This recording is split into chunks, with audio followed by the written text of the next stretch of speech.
Is dad bod inevitable, or is there a way to escape it? We're going to find out on today's special episode with Bryan Scudiere. Today's episode is brought to you by Penji. Every online business needs graphics, and there's no better company to work with than Penji. Get a full-time artist without the cost or hassle of hiring a team member. Their unbelievable affordable pricing and amazing artists are the best in the business. See just how affordable they are at servemaster.com/Penji. Are you tired of dealing with your boss? Do you feel underpaid and underappreciated? If you want to make it online, fire your boss, and start living your retirement dreams now, then you come to the right place. Welcome to the Artificial Intelligence Podcast Show, where you will learn how to use artificial intelligence to open new revenue streams and make money while you sleep. Presented live from a tropical island in the South Pacific by best-selling author Jonathan Green. Now, here's your host. Now, this is a topic near and dear to my heart because I work from home.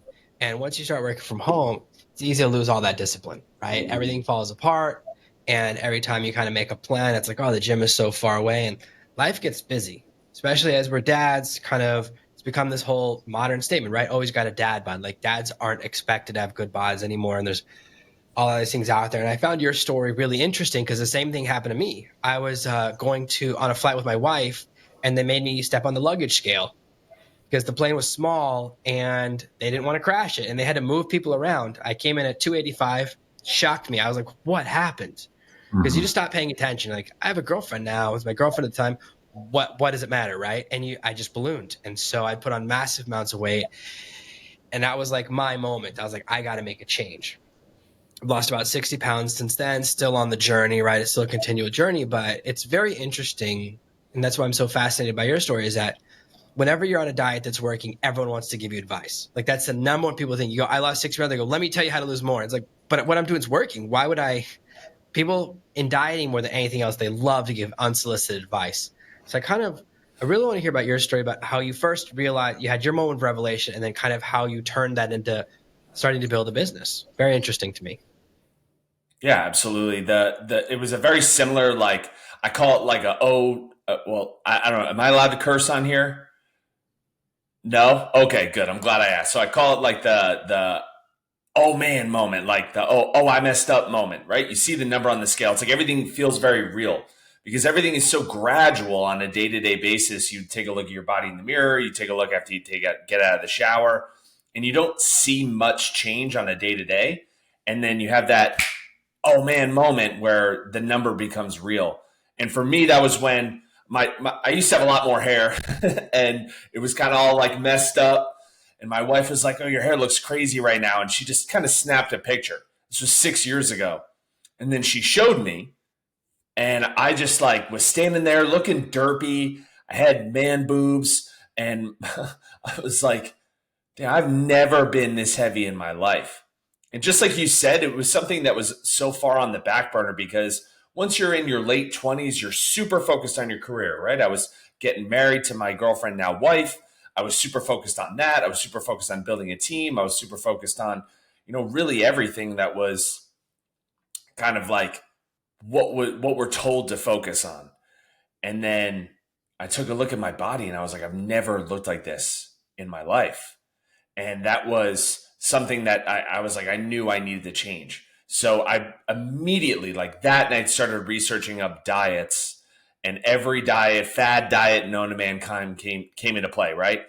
Oh, like try keto. Oh, go vegan. And then 2019, it was like Game Changers came out. And it was like, if you're not eating plants for every single facet of your life, like you're messing up. And I just started to get really, really confused over the course of 3 years. I kept switching gears, changing. Like, do I want to go keto? Do I want to try one meal a day? Do I want to try intermittent fasting? After about 3 years of trying literally everything and not getting anywhere, because I would progress and then I would regress, right? You lose 10 pounds and you gain 10 pounds. Lose 15 pounds, gain 15 pounds.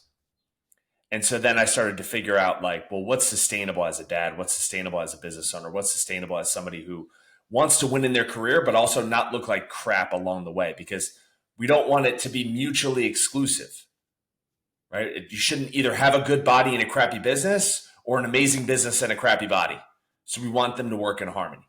And that's what my whole program came about.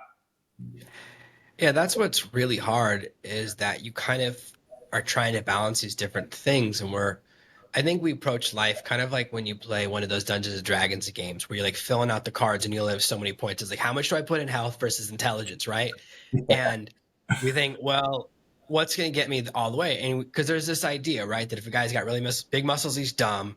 And if he's got really small muscles, he's smart, right? We think that we have to, it's a zero sum game. And there's this belief that we have not enough time or not enough energy. But what's really weird, and it's counterintuitive, but if you exercise, you have more energy. Like I'm more energetic today because I worked out when I woke up. And the other thing that's really tricky is that not the same thing works for every person. Like I know a lot of people, they work out after work. I'll tell you right now, never. It will never happen for me. I know if I don't work out in the first hour after I wake up, I'm not working out. Like it's Mm-hmm. just not happening.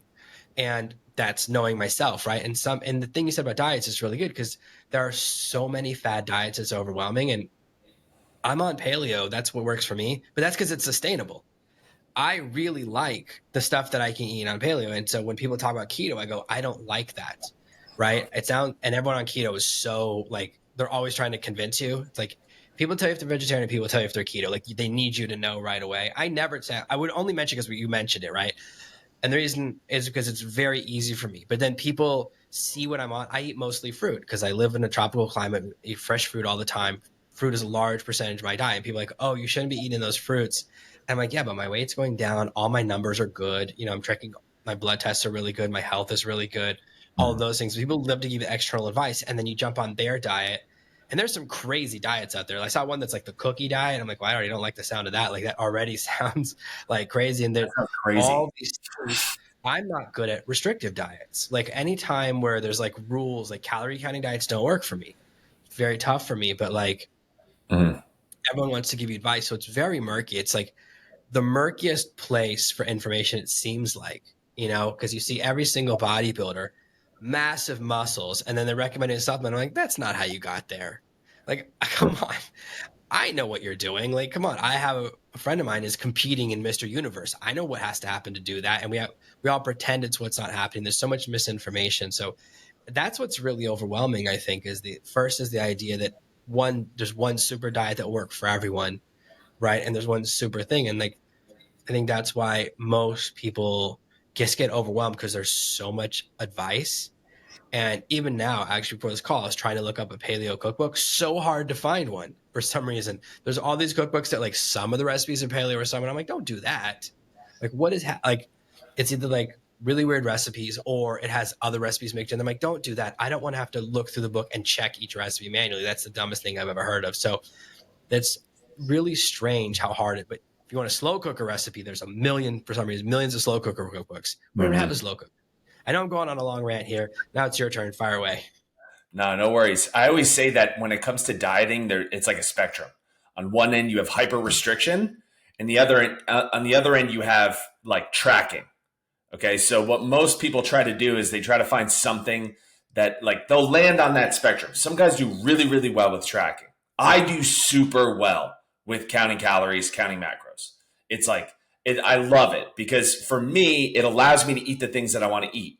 Right. So if I want to have a Rice Krispie treat, or if I want to have a chocolate chip cookie, or if I want to have a Dunkin' Donuts donut, or something like that, something that's really out of the ordinary that I may only do once every couple weeks or something like that, I can fit it in.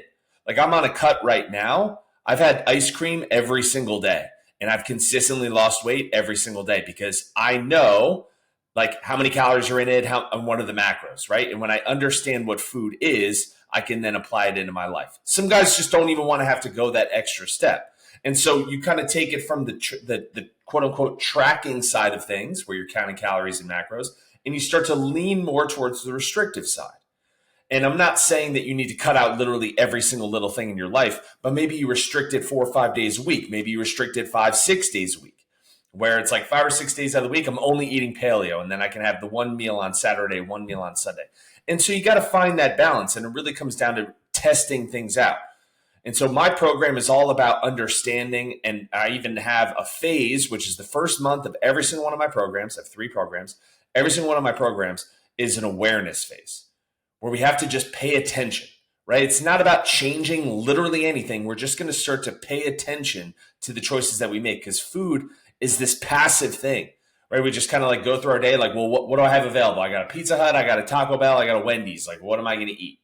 And and I know you don't live in America, so I'm sure it's like, what fruit am I eating? Right, a little bit of a different choice, but you, it and without any sort of awareness phase, without any sort of tracking, without any sort of understanding what you're actually doing, change is inevitably very difficult. But I know guys that love paleo. I know guys that love keto, and like you said, they're zealots. They just want to sell everybody on everything. Yeah, I have a friend who's on a diet that's the opposite of paleo. It's like all carb, and he's losing tons of weight. And I was like, well, that definitely wouldn't work for me. It's like if I eat a piece of, and that thing is very interesting to see. He's literally like every restriction I have, he has the opposite side of the fence. He's like, I'm drinking whole milk and eating bread every day, and he's lost like a ton of weight. And it just goes to show that for different people, different things work. And like I've tried a lot of different diets, and this is one where I can be pretty consistent. I'm not craving things because there's a paleo version of almost everything. And yeah, the thing that is, I know for myself, if I leave the house, that's when it gets tricky, right? If I'm out with the kids, took the kids out for a movie the other day, guess what? There's like no options for healthy. The one place in the mall that makes healthy place, everything's out of stock. That's the one thing that does happen here. So the two fast food places, they're loaded up. So that's tricky. I've also started trying and doing an intermittent fasting diet, which and added that on top of it. But I've been doing paleo for like 2 years, trying to get better and better at it. And I was like, oh, this is interesting. And kind of trying it as an add-on. The first thing they do, you start doing 16 a weekend. They're like, hey, why don't you try flipping it and making 18.6? I'm like, guys, that is not what I signed up for, right? Like they try to jump you too fast to these harder ones. And I'm what are you gonna do next 24? Now 16.8, I'm pretty good at. I usually actually do 17 hours fasting or whatever. And it's interesting to see that I don't have a lot of cravings. Like I just went downstairs. I was like, oh, I got to be up doing a lot of calls tonight. The old me would have grabbed a hot chocolate, but I was like, that's not allowed. I'll have a tea. I'm always trying to become a tea. That's something I'm always trying to shift to. I'm always trying to shift to tea, but I also always hate it. Like that's like the thing I've been trying for so long. Like tea is I don't like coffee, it makes me feel sick. Hot chocolate I love it, but it's so bad for me. Tea's the happy middle, and I drink like a fruit tea. It's not a tough guy tea, but it's really that's one of my struggles is like gives me caffeine. That's why I'm so hyped right now. Probably why I'm so chatty. Usually I don't talk as much. I'm like amped up because I had 3 sips of tea, but it helps me to make better decisions. And it is interesting to have a moment where you go, oh, I'm done eating, right? And I don't, but that just, it doesn't work for everyone. There's a lot of people that don't work for a long time. I couldn't do it when I was doing a lot of night work. It is harder when I work long hours at night and I'm outside my eating window, but it's so important, I think, to be aware of what you're eating, be aware of what works for you, because it's very interesting to me that like you can do what you described to me is literally my nightmare of like trying to write down everything I eat. Even when you're supposed to take pictures of every meals, I'm not good at that. My wife tried it too. We both hate it, and the diet that works for her is not the diet that works for me. So it's very important. I think that's the first thing is to like, yeah, what am I doing? Because we eat so much stuff. I'm just aware now of how much I night eat, right? Like I'm Yeah. like, 9 o'clock, 10 o'clock, I'm like, oh, normally I would have like a snack now or this. And you just realize that it's not actually hunger. I don't have, like, I had more hunger pains before. And so if I mess up, like if something happens, like I was sick last weekend, so I had to take a lozenge and I was having more hunger pains because of that. Where if I go a whole 16 hours without eating anything, I don't have the hunger pains. And it's like crazy, right? It's like, oh, if I eat a little, something makes me want more. So there's a lot of stuff you learn about your body. And the other thing you learn as you get into your 40s is that it's a lot harder to lose weight in your 40s than it is in your 20s and 30s. Yeah, 100%. Body turns against you, but it's very interesting to me. So, what do you think are the biggest reasons that people kind of slide out of shape and then, or kind of get stuck? Yeah, the biggest one is its standards. As we change, as we get older, we find that like our health standards simply decline. I always say that it's not even the fact that it's a declination. It's actually just what they always were. But when we're 18, 19, 20, 25, 26, 27, like we're in our teens and 20s, we kind of can get away with a bunch of different stuff. We grow up with a very crappy relationship with food because what happens after soccer games when you're a kid, right? You go get Pizza Hut and all that other good stuff. And so we link super hyper palatable foods with celebration. And of course, our metabolism can handle it. After we turn 25, it's a slow decline. We get into our 30s and we keep the same habits that we had in our early 20s, and it just builds and slows and builds and slows. And so our standards become very evident to us in our 30s and especially in our 40s.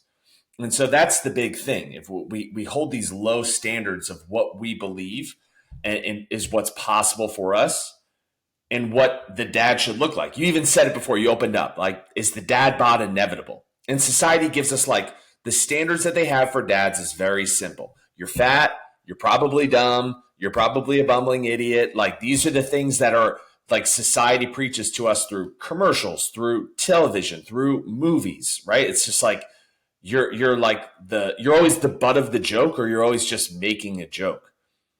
And so what ends up happening is that becomes the programming that we inevitably fall into as dads. And so we just have to like raise our standards. Like, I have a certain standard in the way that I want to look. I have a certain standard in the way that I want to eat. I have a certain standard in the way that I go to bed at the same time. I wake up at the same time, 7 days a week, doesn't matter. Like, I just have very high standards. And the higher your standards are, your life meets you there. Like, we don't rise and fall to the level of our goals. We rise and fall to the level of the standards that we hold in our life. It's really interesting. At my heaviest, I couldn't jump anymore. And I was like, oh, and this is a really interesting conversation because it happens to everyone at some age. It's supposed to happen when you're 90, not when you're like 35. But I was like, oh, Yeah. I'm stuck. Like, I'm stuck to the ground. I had this kind of moment, and there's a couple of, I don't know if this happens to women, but as a guy, right? Your feet start to duck. They start to go out and out because your gut's pushing down. So your feet widen and widen. You don't walk parallel feet anymore. Your feet are both pointing out. And there's like these different waypoints, at least for my body. And I was like, oh, I don't run anymore, right? I can't jog anymore. All these things I couldn't do. Now, I still suck at running. Like, I can't do a race. My kids are very fast. Because I was like very paranoid about my kids ending up like me. I was an indoor kid. I had really bad eating habits. My parents didn't teach you about health. They didn't kind of demonstrate the things. And my kids don't look like me. Like, all my kids are ripped. People are like, are those your kids? I'm like, yeah, because I don't want them to have to deal with what I deal with. So I'm trying to teach them from an early age. They're very active. They're very much outside. I'm always encouraging them outdoor toys. But I kind of said, I want to be able to do things. Like, I want to go up a flight of stairs without changing my breath. Like, Mm-hmm. you have these internal things, but we have this standard. We kind of go, before that, I was like, I want to go up a flight of stairs without getting dizzy. Like, right. And it's like, that's a much lower standard. It's like, I want to go up a flight of stairs without needing to lie down. And you're exactly right that you kind of go, I don't want to be like that anymore. Right. Like, and exactly the same thing. If I said I want to be able to run, then that would become a thing. It's just like, I do a lot of swimming instead. Like, I want to do other things. My kids all do Taekwondo, which I did when I was young. It's like, I still need to be able to take all four of them at the same time. Right. Mm-hmm. Every once in a while, they get their new belts. They come, they just got their blue belts. I was like, let's just check. Right. And like, dad fights dirty. Like, they don't teach you stuff in Taekwondo that daddy will do at home, because when you're dad, you have to win every fight. Like, that's the first rule. And I Yep. want to be able to keep up. And that's a lot of it, is that you have these points where you go, I'll let the kids play next to me instead of with me. I can't run with them. I can't keep up with them. I can't pick them up. There's a lot of these things that we kind of let go of. And exactly, maybe you're right, that standards is the right word. We go, oh, I'm not the kind of dad who picks up my kids, or I'm not the kind of dad who plays with my kids. I watch my kids play, right? We're sitting on the park bench instead of pushing the swing, and we don't have to. And when you were talking about eating in your 20s, when I think about what I ate in college, I literally can't believe I'm alive. Like, I was the one who would just go to Sam's Club and just go to the frozen section. I was like, all right, I'll just have a box of 50 taquitos, a box of 50 Chinese, like whatever they are, Chinese food frozen, this food frozen. Like, when I think about it now, everything I ate was disgusting. I can't believe I didn't die from it. And if I eat that now, I would explode. Like, I would double in weight. And it Mm-hmm. is exactly that. If we don't set the standard when we're young, we have these bad habits and we're surprised, right? Like, you can get away with a lot when you're a teenager, right? I had friends who would like smoke a pack of cigarettes and then go play high school football and be fine. You cannot do things as you get older. Your body changes, and the price is higher for your misbehavior. It's kind of like if you go out and drink, the hangover now is way worse than I was 18. I could go to class the Right. next day now. Right. So this is very interesting. Why do you think, it's like something like 70% of Americans are obese, like a massive percentage. We've had this massive unhealthy tick, and there's people who, there's so much unhealthiness amongst the younger generation. Like, what do you think is causing this massive cultural shift I mean, I'm still overweight. Like I haven't finished my journey, right? But I'm still working out 6, 5, 6, 7 days a week, still trying to eat healthy every day, still checking my weight every day and all of these things. But it's a lot easier to gain weight. It's much faster gaining weight than losing it, right? It's like, oh, you can gain 20 pounds in a week, but you're only allowed to lose 1 or 2 pounds a week. So it's always this slower push down, right? These different rules. But why is everyone overweight now? Well, I think it comes down to a couple different things. First and foremost, it's a belief system, right? We just talked about that. We operate from the standards that we hold for ourselves, and that's first and foremost. Another thing is it's the instant gratification and really the frame in which we approach fat loss, weight loss, working out, everything like that. Everyone's trying to work out for a result, right? They go to the gym, they want to get bigger muscles, or they go to the gym because they want to see their abs, or they go to the gym because they want to lose weight. That's level one working out. Level two working out, level three working out. Like I'm so far past trying to improve my aesthetics that like I do it strictly for the feeling. You said it before. I know I'm going to have more energy during the day if I'm working out in the morning. And I know that. I do it a lot of the times for my own feeling. Like when I wake up, I'm automatically in a bad mood. I'm automatically anxious. I'm automatically worried about everything about my day. I'm already doing my checklist. What I need to do at noon, I got to hit this at lunch. I got to go over here. And it's 4 o'clock in the morning and I have this checklist in my mind. And so I wake up very early in the morning and I get my workout in and I do my whole morning protocol strictly for the feeling because I need to take care of me. If I can get my feelings in check and I can take care of me, then I've already won my day. I win my day before the sun even comes up. So by the time my daughter wakes up, by the time my wife gets up, by the time I have to interact with clients or hop on a podcast or anything like that, like I'm already at a 10. I don't need to worry about anything else. And even when I didn't have abs or I didn't have broad shoulders or I didn't have busts and veins and all that all that stuff, right? The whole idea was like I felt better working out. And so I'm just going to do that every day. And so level one is like, I want to see my abs. I want to lose 10 pounds. But once we get there, then we start to realize that like, oh, I feel better. I have more energy. I'm showing up better. My emotional capacity is better. I'm more sturdy on my day-to-day basis. I feel like I can handle harder things. I'm more emotionally strong. I'm more mentally strong. Oh, I'm showing up better for my wife. Oh, I'm showing up better for my kids. Like, and then it becomes part of who we are. And so the way I break things down in my protocol and in my phases is it's 4 months, 8 months, 12 months. Okay. It takes 4 months to actually build a habit that sticks because of how crazy the world is. Number two, it takes 8 months compounded on those first 4 months. So about a year to start to make it a lifestyle where it's you go from I'm doing it right to I can't do it wrong. Okay. And then it takes about anywhere between 2 to 5 years, depending on the person and how consistent they are, for it to become part of who you are as a person, part of your identity. At this point, I'm 6 years in. I don't not work out. Doesn't matter where I am. If there's a floor, I can do push-ups, burpees, everything. I was in Pennsylvania. There was no 24-hour gym. I couldn't get a day pass. And so I just hit the floor, 4:25 in the morning, just like I do every single day because I don't miss. And I do that so that way when my kids get up and everything like that, I'm squared away. I'm good. I'm already in a great place. And so I think that people are chasing aesthetics. I think that people need to focus on the feeling. I think they need to focus on who they're becoming. And if they pay attention to their habits and what they're doing on a day-to-day basis, it doesn't matter if you lose a pound this week or 2 pounds this week or whatever. It's like, did you hit your standards? Did you hit what you said you were going to do? Did you actually follow through? Do you have the integrity? That's what this is about. At least that's what I base my programs on. Yeah. One of the things that's really tricky is there's so much false reality.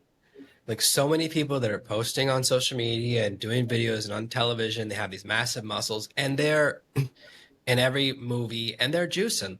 And so you think, oh, that's possible, right? And it's like, then, and it's so untrue. You can't, like, you're like, wait a minute, he put on 60 pounds of muscle in 6 weeks.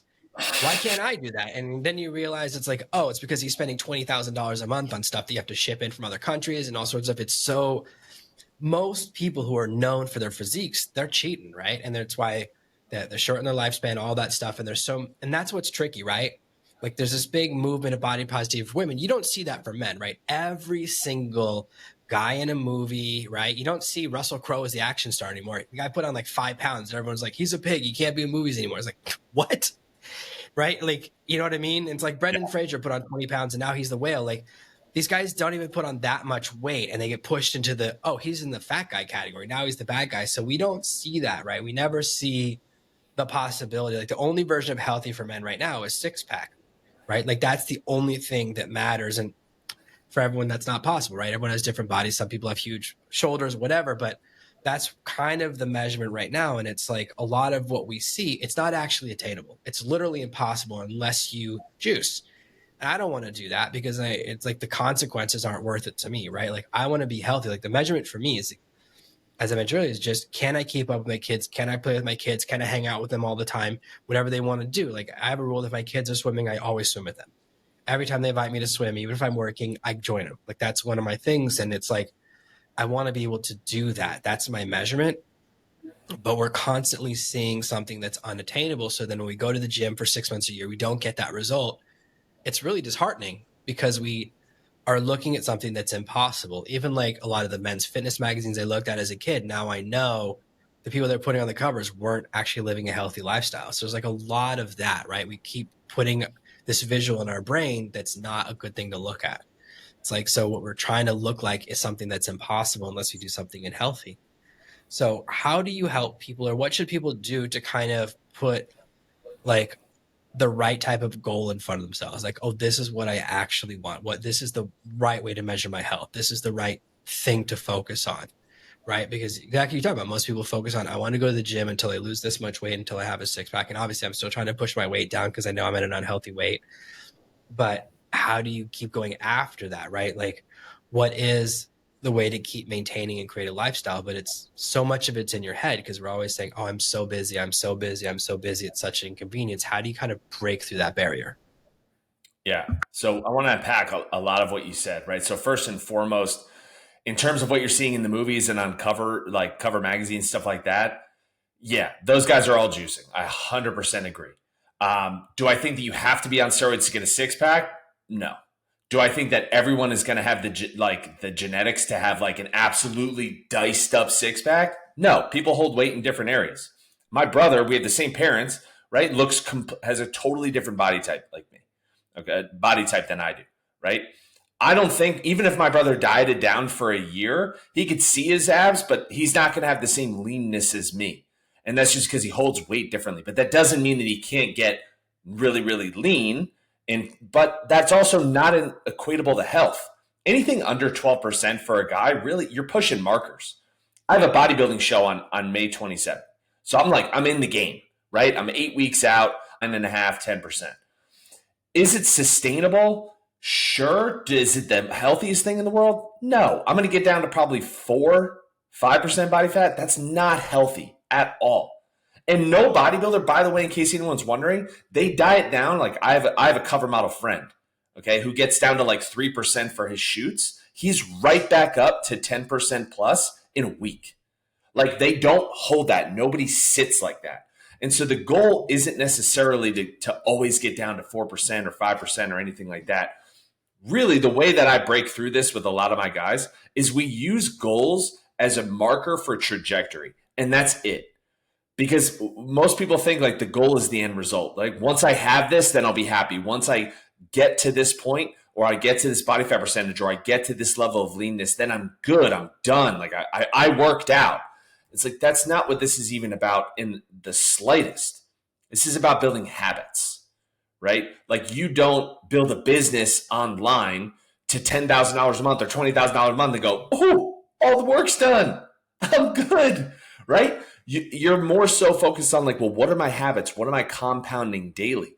And when it comes to fitness, it's no different. So it's like, cool, what's the trajectory? Is it weight loss? Awesome. These are the habits. This is what you got to eat. We're going to lean towards either restriction. We're going to lean towards tracking. We're going to find out. We're going to figure out what works best for you. And we're going to clip off 1% of your body weight a week.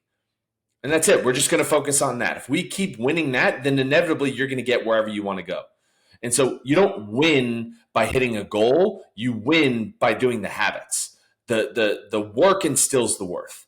That's really what it is, right? So if somebody comes to me and they're like, dude, I got a company. By the way, I have a guy that's a C-suite executive at Warner Music. I have a guy who runs the largest landscaping company in Westchester County, not New Jersey, Westchester County, New York. Like, I got guys that are busy. I'm busy, right? I run my own business. I have everything going on. I'm a dad. I got it all going on too. The big thing when it comes down to getting busy is it's not that you don't have time, it's that your priorities are just different. Your priorities are just messed up. Like, don't tell me you have no time, but you're caught up on TV shows. Don't tell me that you don't have enough money, but you have a PS5. Don't tell me, like, name an example, and it's literally just a priority thing. Because I can get anybody into a very healthy state, a very healthy place, the best place mentally, will drop vices, and we'll do that in less than 7 hours a week. If you're in the gym, if you're working out for more than 7 hours in a week, you're working out too much. You don't need to. A lot of people, when I'm teaching them to start a business, there's the same excuses. I'm like, well, how much time do you spend a week watching TV? And it's always a massive amount. And I'm like, well, if you just recorded those shows and watched them without commercials, you could use that time to work on your business. You don't have to give up the shows. But yeah, you do. And that's the thing. My business is such a habit. People always say to me, like, how do you keep going? I'm like, I just work 7 days a week. Like my dad gave me a piece of advice a few years ago. He goes, you shouldn't work more than 6.5 days a week.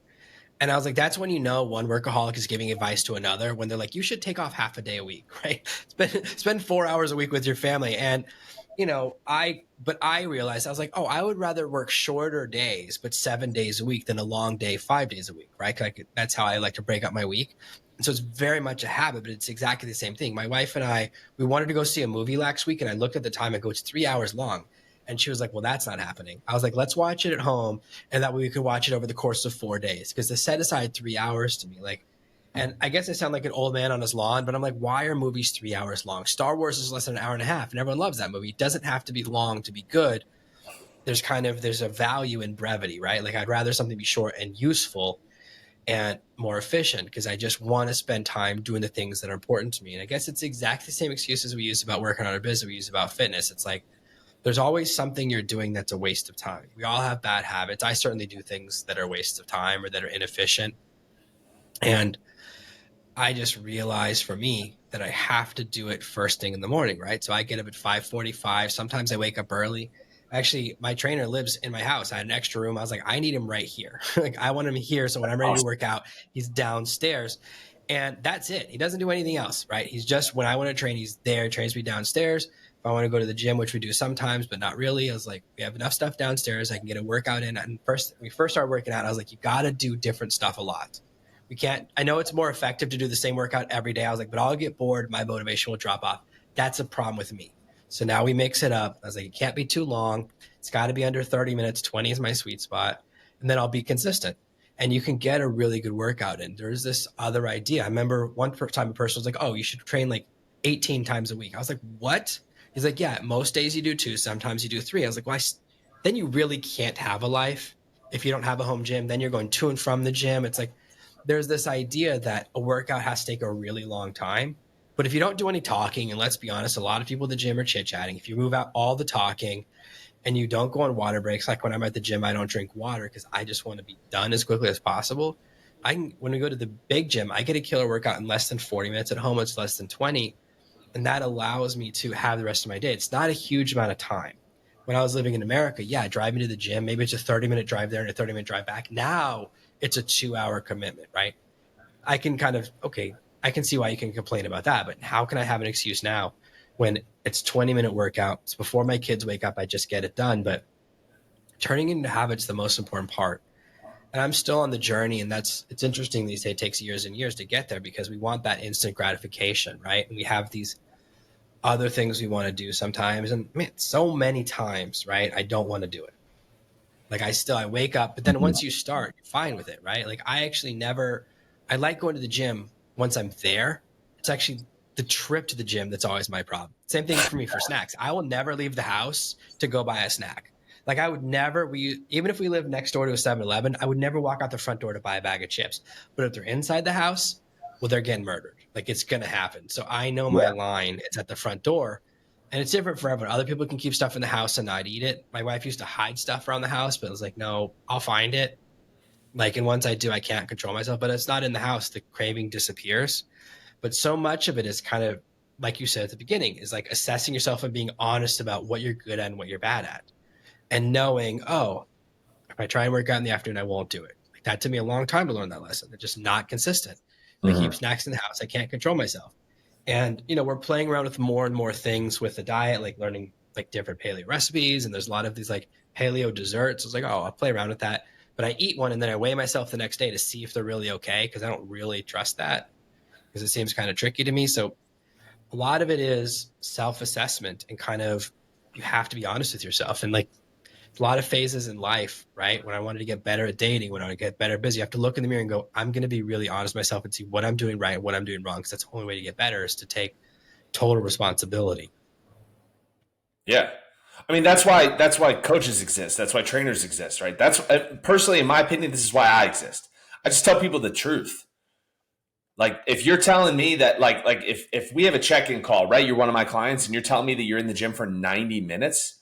And I just had a client do this 2 weeks ago. He's like, dude, I don't know if I can do 4 workouts in a week. They just take too long. I'm like, bro, they're like 35-minute workouts. He's like, really? Like, because I'm in the gym for like 75 minutes to 90 minutes. I'm like, what are you doing on your rest breaks? And he goes, That, well, I watched this YouTube video where it says that I need to rest 3 to 5 minutes in between sets to get max. I'm like, dude, you're not trying to get jacked. Like, you're not a bodybuilder. That's RP strength. That dude is talking to people who are trying to walk on stage this year. And so what I tell everyone is like your phone serves two purposes in the gym. Number one, music. That's fine. Number two, you should have your stopwatch open at all times running continuously. You finish a set 60 to 90 seconds. If you're waiting any longer than that, you're just wasting time. And so I knock out my workouts in like 48 minutes, 55 minutes at most. And I have long workouts. But if you're in the gym for an hour or more, you're dilly-dallying. You're just wasting time.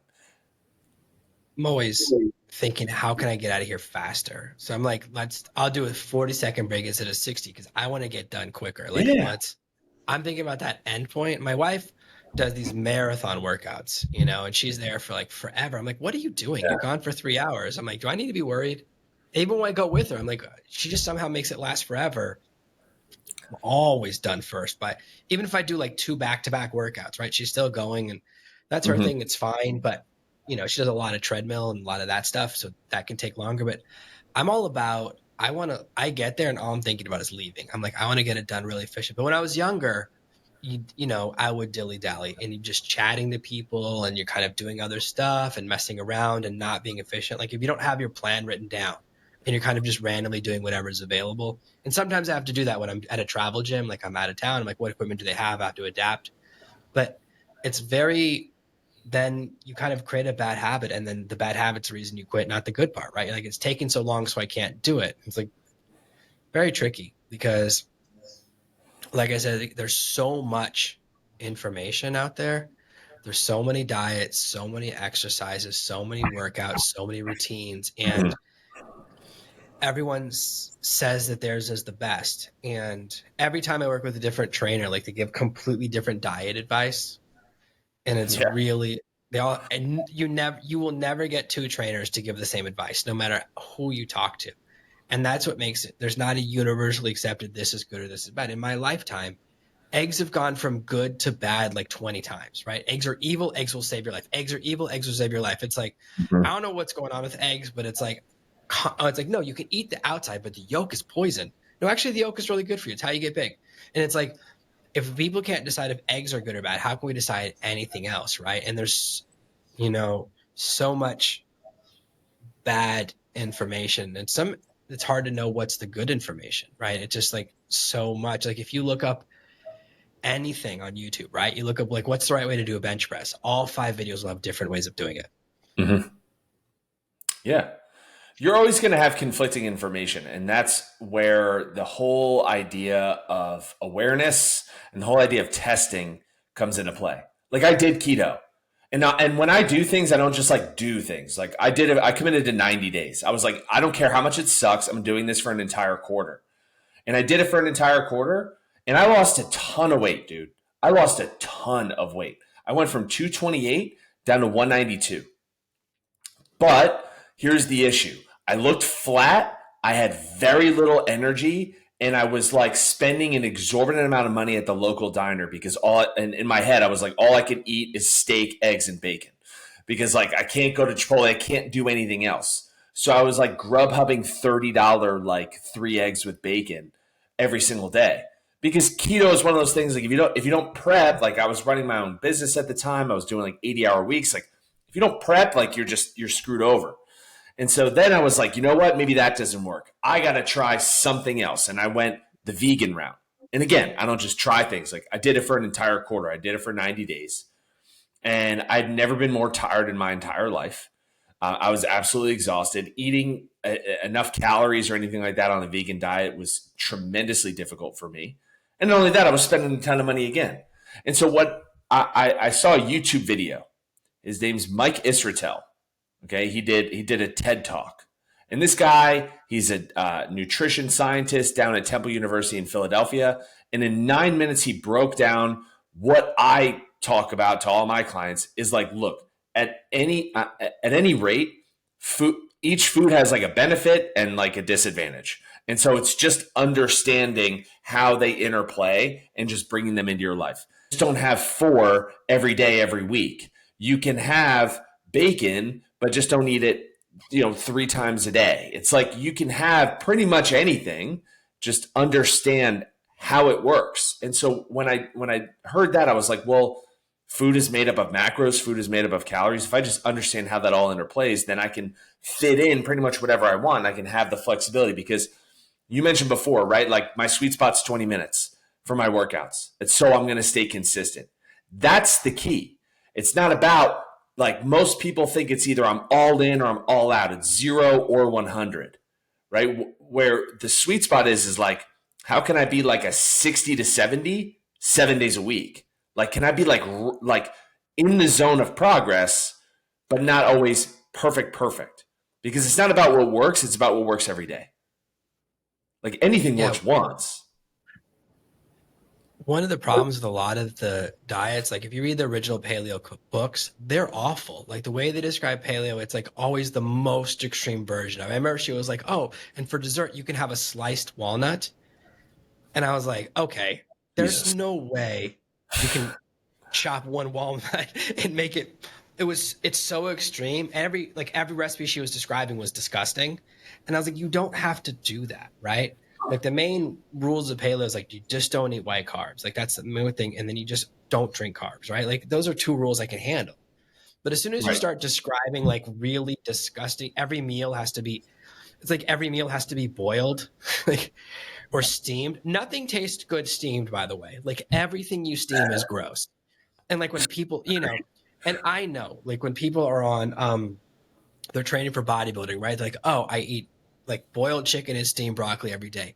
It's not a pleasure. They're not having a good time and all that stuff, but it's like, and only for a short window. That's not sustainable because it's so awful. But a lot of every time you start something, a lot of people want to push it to the extreme. It's like, oh, you can only do keto if you're doing extreme keto, right? And it's like, you can only do paleo if you're doing like super Cro-Magnon style keto. I'm like, all right, let's not get crazy. Does every meal have to be gross? And I think the biggest problem is when you're on a diet, if it feels hard, then you're not going to stick with it, right? And if it feels tough, and there are some challenges like, having kids, they're not on restrictive diets like I am because they're all very healthy and like they have their own thing going on. And my wife's on a different diet. So there's challenges with that. But if you're trying to do something that is hard, right? And you feel like you're going against your nature, that's what's really hard. And you're exactly right. For some people, calorie counting and knowing your macros really works because you're like, I want to have a diet where I'm allowed to have those things. Whereas like for me, I'm like, well, I don't have to do portion counting. All I do is just make sure that my trend is in the right direction. And it always is as long as I'm strict, right? It's like as soon as I break a rule, then it like slides off. Right. And it's never worth it. Like if I eat pizza, which my wife got me really bad on Saturday, like because she ordered a pizza for the kids while we're at a restaurant and I didn't have any of it. Then she ordered a second pizza. And like, I'll be honest with you, man, like that, I don't have that level of willpower. Like I had enough Mhm. willpower to resist one. And what happened when I ate two slices of pizza? I felt gross. Like afterwards, like I didn't feel good in my tummy because I don't eat that much cheese, especially processed cheese like that. And it's like there's these things knowing yourself, but if it's like really, really challenging all the time, it becomes all you think about. Like I know some people there's some diets I've been on where I think about food all the time. I don't want to be on that. Like the only reason I'm doing the 16 is because I don't really think about food. It turns out I don't get hungry during those 16 hours. If I was thinking about food the whole 16 hours, like this morning, the last 30 minutes were tough. They were real tough. I don't know what happened this morning, but I just got really hungry about 30 minutes early. That was a tough 30 minutes. I couldn't do that for 16 hours. Are you kidding me? Like, and there's this idea, especially in America, that like it has to be hard, it has to be painful, but there are ways to improve your health without doing things that are horrible. Yeah, like it's not about. I always say, like the extreme. Like, look, some guys like love that extreme. They're just like total masochists, right? They're like, I love eating boiled chicken, and it's because it's hard that I want to do that. I tend to lean towards that. Like I like to do difficult things because it builds my self esteem. I like to do things because it builds my self confidence and my self respect. I'm not saying that if you don't like to do hard things that you don't have any self respect or anything like that. That's not what I'm saying. I'm just saying the way that my brain is aligned is like I love when people are like, I can't do that. That's really hard because then immediately in my brain I'm like, okay, now I want to try that. So where I think that there does need to be a certain level of discomfort because change doesn't happen unless you're uncomfortable. But there's a difference between unsustainable amounts of like self-imposed torture for no reason that like there's a diminishing level of return, right? Like if I'm can't even like budge a little bit or I got a slice of a walnut, for dessert, it's like, okay, I get you. I see what you're trying to do here. But like at the same time, can we get the same result and not hate every aspect of it? And that's where I like to draw a fine line between it's like let's get a little uncomfortable, but let's not get it to the point where you're going to want to retract backwards. I look at it like a pendulum. If you're very hard, then what ends up happening? You rebound equally in the other direction. This is why people lose a ton of weight and then they put it all back on in a month because they like their diet that they worked with. They hire a transformation coach who's like, in the next 12 weeks, you're going to lose 50 pounds. It's like the only way to do that is by like extreme calorie restriction, extreme food restriction. And then after those 12 weeks, the coach is like, thanks for the picks, bro. I'll see you later. It's like, Yeah. dude, you can't do that. You have to work with a lifestyle coach, which is what I am. Everything I do is about what's going to work for the rest of your life. Yeah. And I think that's the most important thing is kind of seeing it as a journey and as a long-term process because we can do anything that stinks for 30 days or for 12 weeks, but after that, like you don't want to do that for the next 52 weeks or 1,000 weeks, whatever. But it's exactly that. Like tonight with dinner, I had broccoli, but it wasn't steamed. If it had been steamed, I would have gone crazy. So I still ate a massive amount of vegetable. It was like stir fried, which is I live in Asia, so we stir fry everything, and it's like not perfect paleo, but 99% of the way there, right? And so I'm still eating something super healthy, but it's not gross. And that's for me. Whereas other people like they won't eat broccoli no matter what. Like I definitely won't eat a Brussels sprout. Like I've never had one my whole life. My mom tried to feed me as a kid. I was like, not this. It looks like this the thing from Alien. I'm not eating an alien egg, but it is finding something. And I think that's what's kind of really challenging is that we think it either has to be really hard and horrible and unsustainable. And then what most people do, and this is for most things, we create these really strict rules and that we break them one time. We go, oh, I guess my diet's over, right? Like we make one mistake and then the diet's over, as opposed to saying, no, there's room for making mistakes because you're going to miss a gym day. You're going to eat something you shouldn't eat. Don't quit. There's so much of like this hair trigger of like this massive amount of self approbation, right? Like you look at yourself, you beat yourself up, you go, I ate a piece of pizza. I shouldn't have done that. I broke all of the rules. I'm a monster. I guess I'm not on paleo anymore. Like that's one way to look at it, right?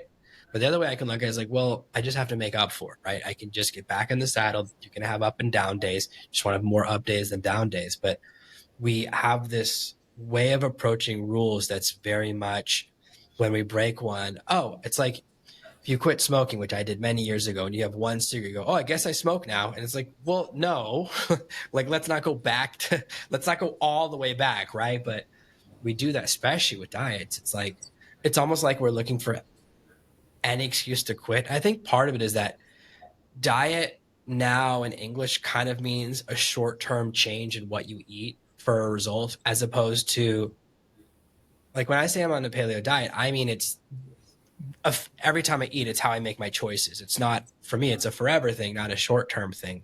So I think that's why the way we see diets is like, oh, I go on a diet to get my goal and then I go off the diet. That's I think such a problem is that so we do something that's we can't sustain because it gets a quicker result rather than something we can't sustain with a slower result. Like, yeah, I would love to lose all the weight I want to lose in 1 week or in 3 weeks, but it's going to take another year probably, which is fine as long as I stay consistent and kind of I'm getting a lot of the other things I want, like being able to keep up with my kids. I'm never feeling hungry. I'm never feeling annoyed. I don't get grumpy about my diet. I don't get grumpy if my kids are having French fries and I can't because I'm eating things that I like. So it's a little bit slower, but the consistency is so important. We often get so focused on the goal that we ignore the process, and we need a process that's sustainable. That's why everyone, like most people, go through like dozens of diets in their lives, and that's the wrong mindset. It's like, no, just find one that you can sustain. Even if it's a little slower, it's better to have one that's sustained than one that's faster and you quit. It's just like building a business. Like you talk about helping guys and gals start like their online business. Like you don't build $100,000 a month business in a day because you worked really, really hard and did it, worked a 20-hour day.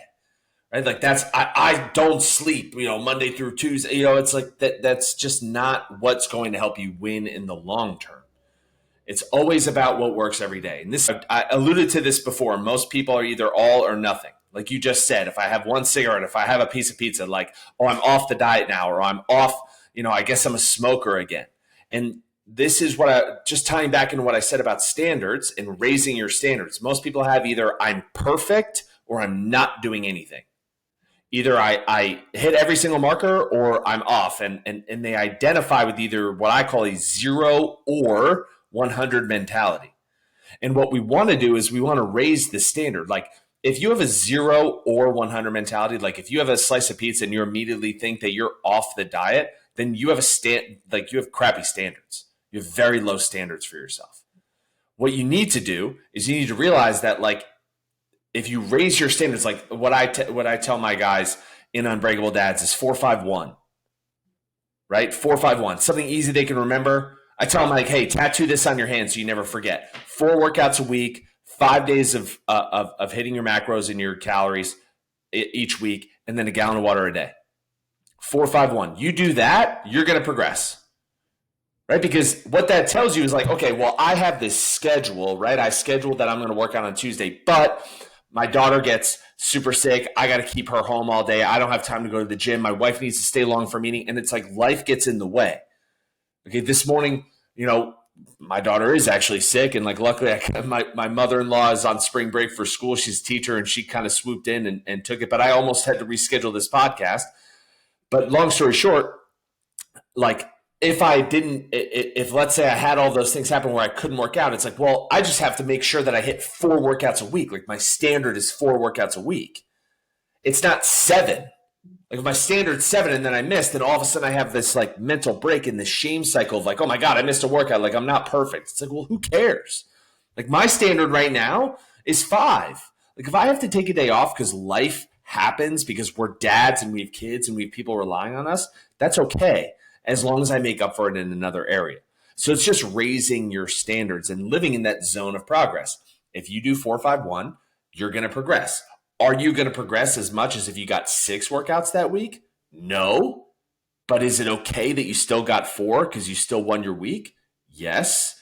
And so you can still look at it like I still won that week. And then you start to building momentum. And eventually you get to the point now where it's like, like I said, I'm years in. Like I could take a day off, but like sometimes I don't even want to. Like I haven't missed a day in the gym. Even if I go just to like walk and stretch and do like recovery stuff, like I haven't missed a day in the gym in 6 months. I've gone 7 days a week for 6 months. But is that something like that's my program that are looking great, feeling great, super connected with their family, progressing in their careers? They go 4 times a week. And that's fine. But it's just what is gonna allow you to live in that zone of progress week over week over week, so you can stack wins for years and for decades. I think that's really cool is to kind of approach it 1 week at a time because so often we do these things that don't work and we kind of get distracted because life does happen. So I think this has been very, very cool. You spent a lot of time with me and I really appreciate it. I know people want to learn more about you. Tell people where they can find about you and find out more about becoming an unbreakable dad. Absolutely. The best place to find me is on Instagram at Unbreakable Dads. You can also go to unbreakabledads.com. You can take a look at, some of my client testimonials, things like that. I have a breakdown of like why I do this, how I got so inspired to do this. And if you want to apply for coaching on unbreakabledads.com, feel free to do that. I'll be in touch with you immediately. All that stuff, like I don't have some of these guys on here, like they have their teams or whatever. If you DM me, it's me. If you text me, it's me. So feel free to send me a text. And I got a bunch of free resource guides too. If you want to go to unbreakabledads.com/on the go, I have an entire on the go guide for my dads out there who spend their days either going out on sales calls or they're in the car or they're truck drivers or you're out and about with the kids. I went to every single fast food menu and I broke down what are the 3 to 5 healthiest options. So if you get stuck where all you got is a Pizza Hut, a Wendy's, something like that, I still hook you up and you can still eat something that's going to move you towards your goals. So I got something That for you sounds there. amazing. That's awesome. Thank you so much for your time. I know people are going to love it. I think this is going to be a very cool episode because we got a lot of dads. They're trying to build a business and still want to take care of their bodies. Absolutely. Thank you so much, John. Appreciate you. Thank you for listening to this week's episode of the Artificial Intelligence Podcast. Make sure to subscribe so you never miss another episode. We'll be back next Monday with more tips and tactics on how to leverage AI to escape that rat race. Head over to artificialintelligencepod.com now to see past episodes, leave a review, and check out all of our socials.